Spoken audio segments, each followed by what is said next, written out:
Hello everyone, I hope you are doing well. So stock market में खासकर India की हम बात कर रहे हैं, एक बूम देखने को मिला। और ये जो बूम है, ये बेसिकली बूम हमें तब देखने को मिल रहा है जब सीडीएसएल ने साफ साफ ये कहा है कि यहाँ पर हम लोगों ने 10 करोड़ जो डीमेट अकाउंट है, ये लैंडमार्क हम लोगों ने अचीव कर लिया है। तो इस वीडियो में पूरा कहानी समझेंगे कि इस वीडियो में कि बेसिकली डीमेट अकाउंट के जरिए किस तरीके से जो रिटेल इन्वेस्टर है, कैसे यहाँ पर जो हमारा जो बेंचमार्क इंडेक्स है उसमें 22.5% जो एक सर्च इंडेक्स देखने को मिला है, ये किस तरीके से लास्ट 9 मंथ्स में, ओवर लास्ट 9 मंथ में।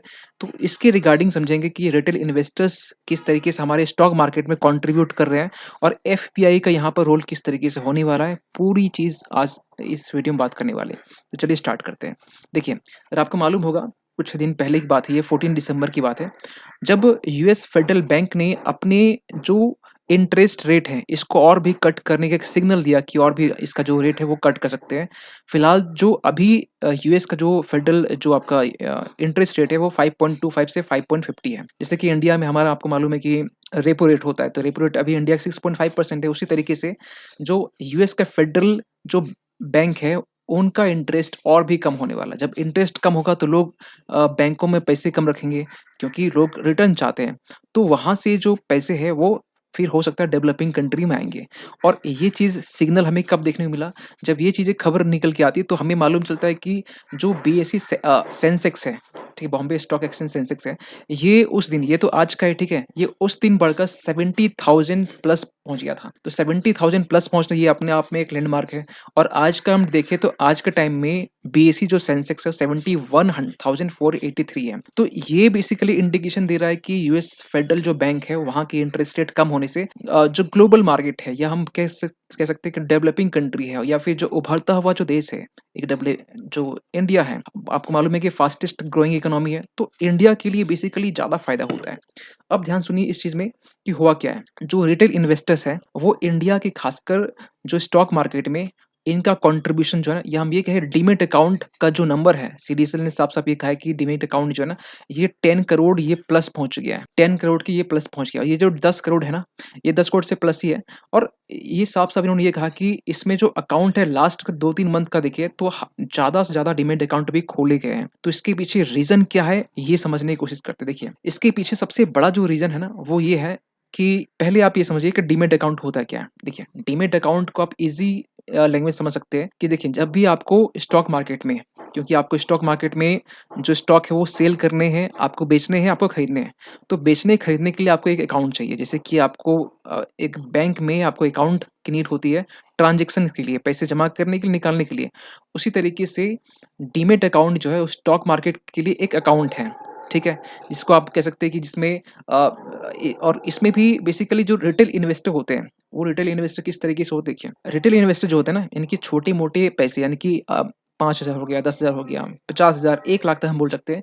जो इन्वेस्टर इन्वेस्ट करते हैं स्टॉक मार्केट में, ऐसे इन्वेस्टर्स को बोलते हैं रिटेल इन्वेस्टर। तो ये लोग खासकर अभी करंट में ये लोग डीमैट अकाउंट की जो ओपनिंग है बहुत ज़्यादा की है। इसके पीछे कारण क्या है? देखिए, इसके पीछे मल्टीपल कारण हैं। जैसे कि डीमैट अकाउंट के आप जो टाइप्स है वो भी देख सकते हैं। लेकिन इसके पीछे जो रीज़न है वो ये है, सबसे पहला तो रीज़न ये है कि मार्केट रिलीज़। देखिए, मार्केट रिलीज़ क्या होता है? देखिए, मार्केट में जब ये चीज़ें कहीं न कहीं एक फ्लो सा चलता है कि मार्केट में ये बूम का टाइम है, तो लोग उस टाइम में अकाउंट ज़्यादा खुलवाते हैं। फॉर एग्ज़ाम्पल ये लेते हैं कि अगर ये मालूम चल रहा है कि जो बैंक है, वो एफडी का रिटर्न ज़्यादा दे रही है, तो लोग उस समय क्या करेंगे? ज़्यादा से ज़्यादा एफडी करेंगे, बैंक में ज़्यादा पैसे रखेंगे, है ना? तो उसी तरीके से जो मार्केट रैली होता है ना, ये कुछ इसी तरह सिचुएशंस है, जो कहीं न कहीं ये बताता है कि अब मार्केट बूम हो रहा है। और ये बूम हो रहा है, ये दिख रहा है, ठीक है? ये बूम हो रहा है दिख रहा है, क्योंकि ये स्टॉक जो बीएसई स्टॉक सेंसेक्स है, ये हमने दिखाया, ठीक है? इसका इंडिकेशन ये है कि मार्केट बूम हो रहा है। तो ये एक रीज़न है कि मार्केट जो लोग डीमैट अकाउंट अपने ओपन करवा रहे हैं। दूसरी बात तो ये है कि इंडिया की जो जीडीपी है ना, अभी इस टाइम में 7.6% है, ठीक है? क्वार्टर 2 का देखा जाए तो, जो कि रिसेंटली आरबीआई ने फोरकास्ट किया है। तो जीडीपी का बढ़ना ये भी इंडिकेट करता है कि स्टॉक मार्केट में भी कहीं न कहीं बूम हमें देखने को मिलता है। तो जीडीपी का डायरेक्टली रिलेशन है, या बोल सकते हैं GDP is directly proportional to the growth of the stock market. तो ये चीज़ें भी एक फैक्टर रखती है। और जो डीमैट अकाउंट जो खोला गया ना, इसके अगर हम थोड़ा-सा डेटा में जाएँ, तो आप देख सकते हैं इस डेटा ये 2022 का डेटा है जनवरी का। यहाँ से अगर आप देख सकते हैं कि इसके बाद से डाउनफॉल हुआ है, लेकिन आप एक ग्राफ यहाँ देखेंगे अक्टूबर 22 के आस-पास में, तो यहाँ से सीधा ग्रो हुआ है, ठीक है? और अब भी ग्रो कर रहा है। ये अगस्त 23 तक का, लेकिन ये जो अभी डेटा है ना, ये इससे भी ज़्यादा है, ठीक है? ये और भी ऊपर जाएगा। तो ये आप देख सकते हैं कि इसका जो डेटा है, आप यहाँ पे इस इमेज से देख सकते हैं कि जिस तरीके से 2.4% यहाँ पर था, फिर कम हुआ, फिर यहाँ से अक्टूबर से फिर आपको यहाँ से कंटिन्यूअसली ये बढ़ना स्टार्ट हुआ और ये अभी आगे और बढ़ ही रहा है। तो ये रहा। नेक्स्ट जो फैक्टर है वो इलेक्शंस का है। इलेक्शन के रिजल्ट अगर पॉजिटिव आते हैं, पॉजिटिव कहने का मतलब ये हुआ कि जो सेंट्रल में जो गवर्नमेंट है, सेंट्रल गवर्नमेंट की ही सरकार अगर स्टेट में आती है, तो क्या होता है, जो पॉलिसी होती है वो कंटिन्यू चलती है, पॉलिसी में ब्रेकअप नहीं होता है। तो पॉलिसी अगर टूटती है, पॉलिसी कंटिन्यू नहीं चलती है, तो इसका इम्पैक्ट स्टॉक मार्केट में चलता है होता है। और ये चीज़ें अभी तो देखने को नहीं मिला, क्योंकि अभी रिसेंटली आपने देखा होगा कि बीजेपी की जो जीत है वो 3 जैसे स्टेट में छत्तीसगढ़ हो गया, राजस्थान हो गया, एमपी हो गया, वहाँ देखने को मिला और इससे स्टॉक मार्केट में बूम देखने को मिला, क्योंकि ये चीज़ आंकड़ा लगाया जाए, एक्सपर्ट्स ये भी कह रहे थे, मॉर्गन स्टैनली ये एक्सपेक्ट्स कर रहे थे कि अगर बीजेपी अगर ये इलेक्शन जीतती नहीं है, तो ये कन्फर्म है कि 2024 में जो इलेक्शन होगा ना, उसमें 30% का मार्केट में फॉल देखने को मिलेगा। लेकिन जस्ट इसका उल्टा हुआ, और अपोजिट देखने को ये मिला कि जो बीजेपी की जो लैंडस्लाइड विक्ट्री है 3 स्टेट में, ये कहने निफ्टी को देखा गया कि ये 20,800 के पास ये पहुँच गया था आस-पास में, ठीक है? एग्ज़ैक्ट नंबर क्या है ये नहीं पता, लेकिन आर्टिकल के अकॉर्डिंग ये चीज़ें पहुँच गए थे। तो ये चीज़ें रिलेट करती है कि इलेक्शंस का रिज़ल्ट डायरेक्टली जो है ना वो स्टॉक मार्केट में होता है, ठीक है? तो ये पूरी कहानी समझने के बाद में एक कहानी आपको और बताना चाहते हैं कि एक तो ये सारे फैक्टर हैं, एक फैक्टर ये भी है कि इंडिया में रिटेल जो इन्वेस्टर हैं, इनके डीमैट अकाउंट खुलवाने के, देखिए लोग अकाउंट क्यों खुलवाते हैं? सिंपल सी बात है, एक सिंपल भाषा में, आसान भाषा में या ठेठ भाषा में ये बोले, फ़ायदे के लिए। लोग अपने फ़ायदे के लिए करते हैं, इंटरेस्ट के लिए करते हैं, ब्याज के लिए करते हैं, है ना? तो यहाँ पर retail investor demat account open ही इसलिए करवा रहे हैं क्योंकि उनको ज़्यादा मुनाफ़ा हो सके। क्यों? क्योंकि मार्केट जो रियली वो इस तरीके से है, मार्केट बूम कर रहा है, स्टॉक मार्केट बूम कर रहा है, सेंसेक्स आपको मालूम है हाई में है। तो यहाँ पर एफपीआई जो है, यानी foreign portfolio foreign portfolio investor जो है, यानी एफपीआई जिसे बोलते हैं, यानी कि देखिए एफपीआई और जो रिटेल इन्वेस्ट, दोनों में डिफरेंस ये है, रिटेल इन्वेस्टर यानी कि आप और हम जैसे हो गए। एफपीआई मतलब हो गया कि फॉरेन, फॉरेन से दूसरी पहली बात ये है। दूसरी बात ये है कि ये एफडीआई जैसा नहीं होता है, इसे मालिकाना हक नहीं होता है, ये कभी भी बेच के जा सकते हैं, ये कभी भी खरीद सकते हैं। तो एफपीआई जो होता है ना, यानी कि स्टॉक करना आसान है, इसको बेच के चले जाना भी आसान है। तो एफपीआई आपको मालूम है कि 22 मंथ में अभी ये हाई देखा गया है, FI equity assets at 22 month high, यानी कि अगर हम ये दिसंबर 6 दो 2023 की बात है। इसके पहले क्या ऐसा नहीं था? इसके पहले ऐसा नहीं था। अक्टूबर आपको मालूम है कि अक्टूबर में 1.77 बिलियन जो है ना एफपीआई सोल्ड करके जा चुकी थी। लेकिन अभी अक्टूबर के बाद में एक गजब का ही बूम देखने को मिला है। इसके पहले भी हम बात करें तो एफपीआई यानी फॉरेन पोर्टफोलियो सिस्टम जो इन्वेस्टर है, ये पहले भी कहीं न कहीं डाउन में ही थे, लोग बेच के जा रहे थे। लेकिन रिजल्ट के बाद इलेक्शन की देखिए, ये भी अभी इसलिए बढ़ रहा है क्योंकि इलेक्शन का रिजल्ट आया है और ये एक हाई प्रोबेबिलिटी देखा जा रहा है कि अब जो 2024 में जो इलेक्शन होने वाले हैं, इसमें बीजेपी कहीं न कहीं आगे बढ़ के आ रही है। इसका जो इम्पैक्ट है ना, हम यहाँ से भी देख सकते हैं, एक आपको इमेज दिखाते हैं। ये जो बेसिकली सेंसेक्स है और इलेक्शंस का जो एक एक नाता है ना, वो कुछ इस तरीके से कि 6 महीने के आस-पास में जो होता है ना, जैसे इलेक्शन आने वाले हैं और इलेक्शन 2024 का मई-जून में हो जाएगा। तो 6 महीने के आस-पास में भी टाइम है।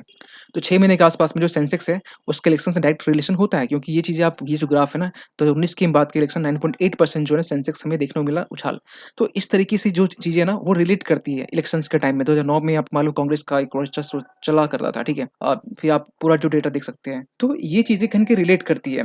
अब सवाल निकल के आता है कि एफपीआई यहाँ पर इंडिया में और बढ़ रहा है। एफपीआई बढ़ रहा है, यानी कि लोग बाहर से पैसे इन्वेस्ट कर रहे हैं। एफपीआई यानी कि बड़े-बड़े, मतलब जैसे हो गया इंश्योरेंस हो गया, ठीक है? ये स लोग यहाँ पे इन्वेस्ट करते हैं। और यहाँ पे एक सवाल निकल के आता है ना कि जो अभी यहाँ पर जो एयूएम है, यानी कि इसे हम कह सकते हैं एसेट्स अंडर मैनेजमेंट, इसमें भी जो बोल सकते हैं नेट जो ट्रेंड है ना, वो देखा गया है 50 लाख करोड़ का। यानी कि इस ये क्या होता है एयूएम? एयूएम का मतलब आप समझ सकते हैं कुछ इस तरीके से कि रिटेल इन्वेस्टर जो है ना, वो 2 तरीके से पैसे इन्वेस्ट करते हैं। एक तो खुद से कर लेते हैं मार्केट की समझ रख के।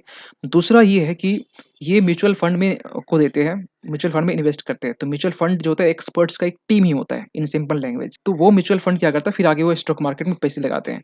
तो जो टेंशन होगा म्यूचुअल फंड को होगा, लेकिन यहाँ पर जो म्यूचुअल फंड है, इस म्यूचुअल फंड से जो चीज़ें स्टॉक मार्केट में इन्वेस्ट करती है, तो म्यूचुअल फंड की यहाँ बात करें, म्यूचुअल फंड के पास में टोटल म्यूचुअल फंड जितने भी है टोटल, ठीक है? उनके वो जो खासकर म्यूचुअल फंड यानी स्टॉक मार्केट में जो वो लोग इन्वेस्ट किए हैं, वो 50 लाख करोड़ का है। यानी कि देख सकते 33 मंथ जो इक्विटी ये मतलब उससे भी मतलब इक्विटी जो था उससे ज़्यादा कहीं न कहीं लास्ट 33 मंथ का।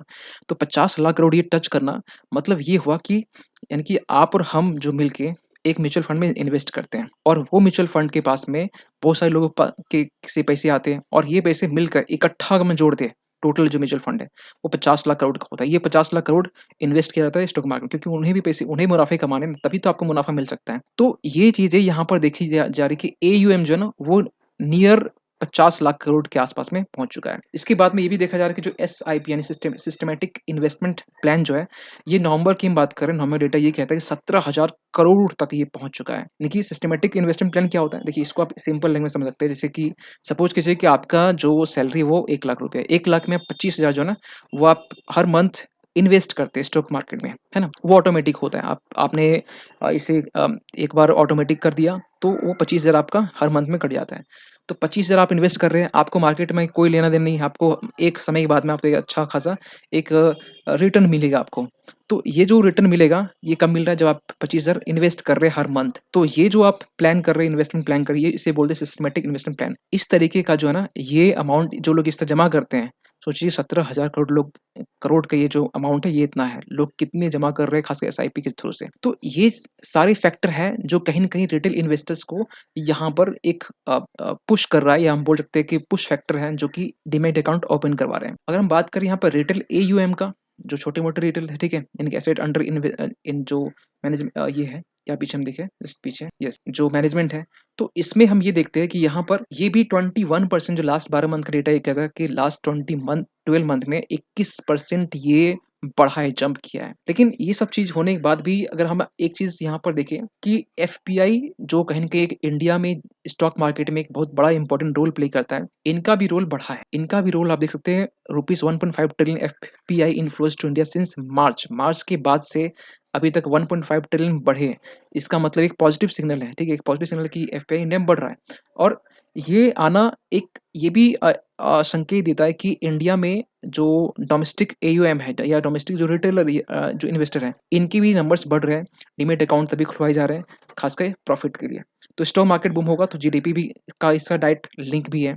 तो इन सब चीज़ों में आपको सावधानी या कॉशन्स बरतनी ये है कि जो मार्केट एक जो ऐड आता है ना, मार्केट जोखिम, ये सब चीज़ें जो बोली जाती हैं। तो यहाँ पर आपको फिर भी सोच समझ कर आपको स्टॉक मार्केट में इन्वेस्ट करना है। ऐसा नहीं कि ये चीज़ें तो वीडियो बनाने का पर्पस ये था कि रिसेंटली करंट अफेयर्स में ये चीज़ें चल रही हैं, तो आपके सामने ये चीज़ें शेयर करने का था। लेकिन आप इन्वेस्ट जब करेंगे तो आप सोच समझ के अपने अकॉर्डिंग मार्केट को देखते हुए करेंगे। ऐसा नहीं कि डीमैट अकाउंट इतना ओपन हो गया तो चीज़ें आजकल लोग ये भी करते हैं कि छोटे-मोटे जो जो कंपनीज़ होते हैं, उसके स्टॉक को भी खरीद लेते हैं। तो ये चीज़ें कहीं न कहीं आपके अकॉर्डिंग होना चाहिए कि कहाँ पर हमें इन्वेस्ट करना है, कहाँ पर नहीं करना है और इस विषय पे आपका क्या मानना है? आप कमेंट कर सकते हैं। मिलते हैं किसी अगले वीडियो में, तब तक के लिए थैंक यू सो मच।